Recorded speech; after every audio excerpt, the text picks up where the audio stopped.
বন্ধুরা, ভিডিওটা ভালো লাগলে অবশ্যই লাইক আর সাবস্ক্রাইব করবে কিন্তু। জানিস, চা নিয়ে একটা কবিতা লিখে ফেলেছি কাল বিকেলে। গাছে ফুল ফোটে ফুটন্ত, গরম জল ফোটে ফুটন্ত, চা পাতা ফেলে দিয়ে হয়ে যায় চা দুরন্ত দুরন্ত। ব্যাস, থাম থাম, তোর আর ওই কবিতা শুনে আর কান খারাপ করে দিস না আমার। আরে জানিস না, এই কবিতা ছিল বলেই আজ আমি তোদের সামনে বেঁচে আছি। তাহলে শোন গল্পটা।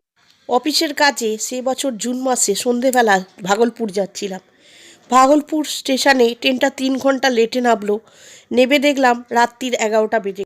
আমাকে ভাগলপুর থেকে আরও 10 কিলোমিটার ভেতরে যেতে হবে, কিন্তু সে ট্রেন আসবে ভোর 6টায়। তাই ওখানকার স্টেশনের চৌকিদার রামু আমাকে ওয়েটিং রুমটা দেখিয়ে দিয়ে বলল যে ওয়েটিং রুমেই রাত কাটাতে হবে আপনাকে। ভোর 4:30 ট্রেন আসলে আপনি উঠে পড়ে তখন রসুলপুরে যেতে পারবেন। অগত্যা কিছু করার নেই, ওই অন্ধকারে লণ্ঠনের সাহায্য নিয়ে কোনো ক্রমে ওয়েটিং রুমে আসলাম। তারপরেই রামু ওখান থেকে তাড়াতাড়ি পালিয়ে গেল। একা একা দাঁড়িয়ে কি করব? বসে বসে নিজের খাতা বার করে একটু ওয়েটিং রুমের বাইরে দাঁড়িয়ে কবিতাগুলো আওড়াচ্ছিলাম। এমন সময় শুনলাম, এই তো পেয়েছি, ননি বাবুকে পেয়েছি এখানে। তুই এই লোকটার শরীরে ঢুকে এখানে দাঁড়িয়ে আছিস?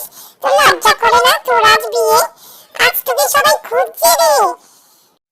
চোখের সামনে হঠাৎ করে এরম এতগুলো কঙ্কাল দেখবো কখনো ভাবিনি। ভীষণ ঘাবড়ে গেলাম, মুখ টুক আটকে গেল, জিভ দিয়ে কথা সরল না। তবুও আমতা আমতা করে ওরে বাবা, আমি পাঁচু, আমি ননি নই, আমায় ছেড়ে। ও তুই বুঝি পাঁচুর শরীরে গিয়ে খেয়ে দিয়েছিস? বেরিয়ে বেরিয়ে তোর বিয়ে না আজকে, চল চল। তো পাঁচু লোকটা কখন মরলো যে তার মরা শরীরে তুই ঢুকে বসে আছিস? তোর বিয়ে না? তোর লজ্জা করে না? সবাই অপেক্ষা করছে। আগে আমি ননি নই, আমি পাঁচু, বেঁচে আছি। তোর মনে নেই আমবাগানে শাকচুন্নি দোল খেত, আর তুই তার সামনে দাঁড়িয়ে নাচ করতিস, গান করতিস?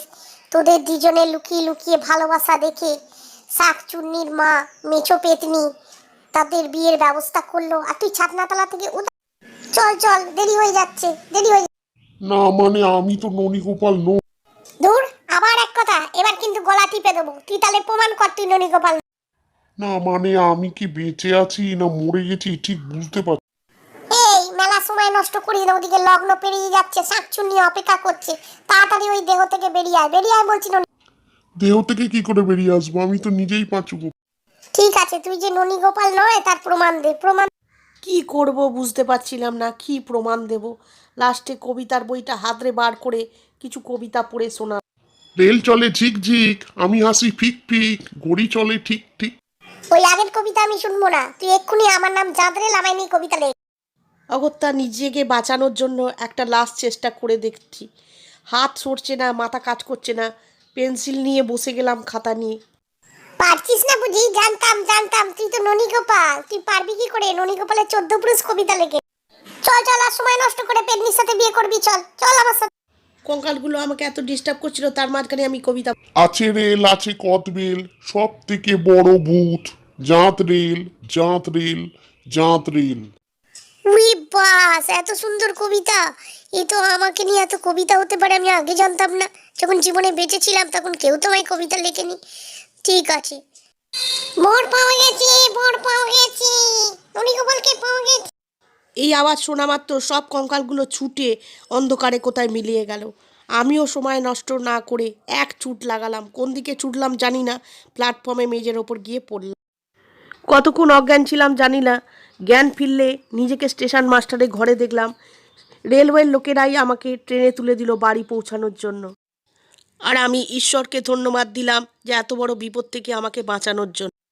এইরকমই মজার মজার ভিডিও পেতে চ্যানেলটা সাবস্ক্রাইব করে রেখো।